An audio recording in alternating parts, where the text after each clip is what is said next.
We're joined now by our Senior Counsel for Global Affairs, former Secretary of State Mike Pompeo. And Secretary Pompeo, I want to go to the first issue, which is on everyone's mind, which, again, Ambassador Bolton, who I don't love for some various other reasons, but I will say he said it sounds like the Biden administration has a time machine because they're accusing this of happening 3 times while you were serving in the administration, but you didn't know about it. They didn't find out about it until you all were out and the Biden administration came in. Your reaction to that statement?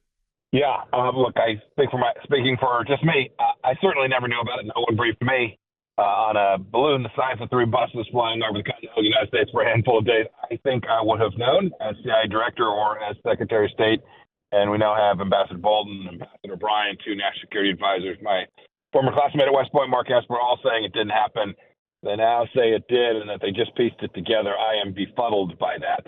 And I think they're just trying to tell a wolf tale to cover up what they know was a major failure of their security policy over the last handful of days. Mike, one of the things I'm looking at here is, a lot of people are focused on the balloon itself and what that meant and what capacities that had. I want to focus in on the test that the Chinese Communist Party just put the United States through. We let a balloon traverse through the entire continental United States. It went from coast to coast. We've got the map up on the screen for people that are watching us on TV or other social media platforms. But for our radio audience, it goes right from Alaska, right down the center of the country, and then ultimately out to the coast. This was the geopolitical impact of this was a test. That's what I'm concerned about here, and I don't think we passed that test. We failed it. No, great as F. Absolutely true. It was a little bit about collection, a little bit about intelligence gathering, and an awful lot about trying to gather intelligence about how will Joe Biden respond to a threat to things that it cares about. If you can't defend from a balloon over Montana, the chance that you're going to help defend Taiwan is very low. And that's what Xi Jinping is testing, and he has tested repeatedly. I was just, you'll appreciate this. I was just having a meeting with one of my counterparts, a former counterpart of mine when I was Secretary of State, and he said all of Europe was watching this balloon saying, oh my gosh, these are the folks that want us to do more and defend ourselves more. This is our friend, our ally, our partner. They are befuddled by the fact that this president allowed this to happen for 5 days, and our adversaries surely saw that too, Jay. Well, that's what I'm concerned about. I think the geopolitical impact of this is significant, and that is what's getting overlooked in the fact that we took the balloon down and we're getting some information, Jordan. Yeah, and people are wondering, Secretary Pompeo is like, okay, what will they try next? To see what does it take for the U.S. to actually take a more aggressive action than just waiting? So it sets this precedent that we don't have any red lines. I think that's right. I wrote about this a lot. We had red lines. We didn't draw all that many red lines in the Trump administration, but when we did, we were serious about enforcing them, and that sent a message even more broadly. This is what you were getting to, I think, Jay. Not only did Xi Jinping realize, okay, I can push this far, I can drive the bayonet this far before it's going to hit steel. I promise you, Vladimir Putin is watching it. Chairman Kim. Other bad actors, Taliban, the Ayatollah, these folks are all watching an administration that can be pushed off of defending its own sovereignty from a balloon. That has second and third order implications that I don't know that we can even fully appreciate. And if you add in all the other things China has done, right, stealing our stuff through TikTok and WeChat, continue to arm the islands in the Pacific, meeting no resistance from the Biden administration. We have 2 years of real challenges of making sure that we don't permit this continued weakness to be even more provocative. One of the things that you've been very concerned with, and we have too at the ACLJ, that has been Chinese influence on American higher education, which you have an article up at aclj.org saying it's a threat to all Americans. And it really is. You have these Confucius centers, which are now getting attention.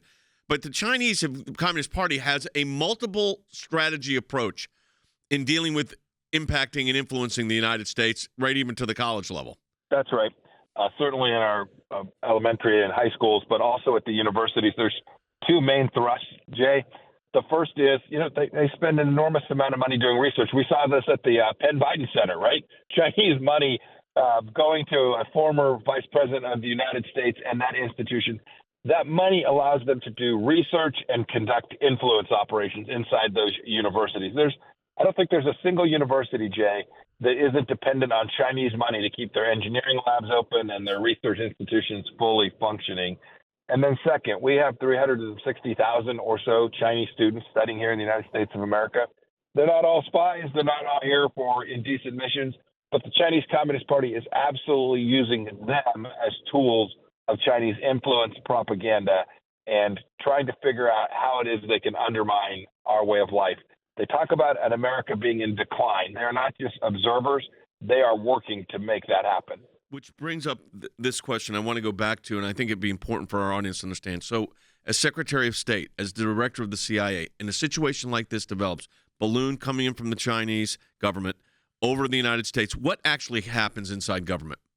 So, assuming everything's working right, the information would have flowed immediately to the most senior leaders for something of this scale and this size and this magnitude.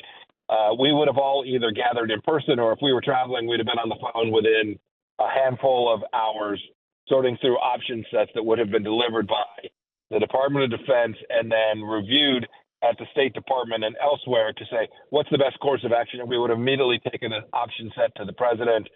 And I'm convinced in this particular option set, I know what he would have chosen. He would have never allowed this to happen. Let me ask you this question, too, because the president's giving his State of the Union tomorrow. The question's going to be, and you've been to him, I've been to him, it's going to be, does he even address this Chinese threat, or does he take a victory lap that's saying, well, we knocked it down outside of Hilton Head?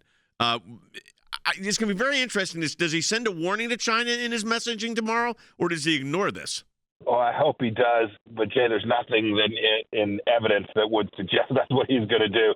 Whenever he talks about China, he says, we got to find places to cooperate. Yeah, they're not perfect, but, boy, we got to all figure out how to get along, kind of a kumbaya deal. I'm sure he won't admit that he screwed this up.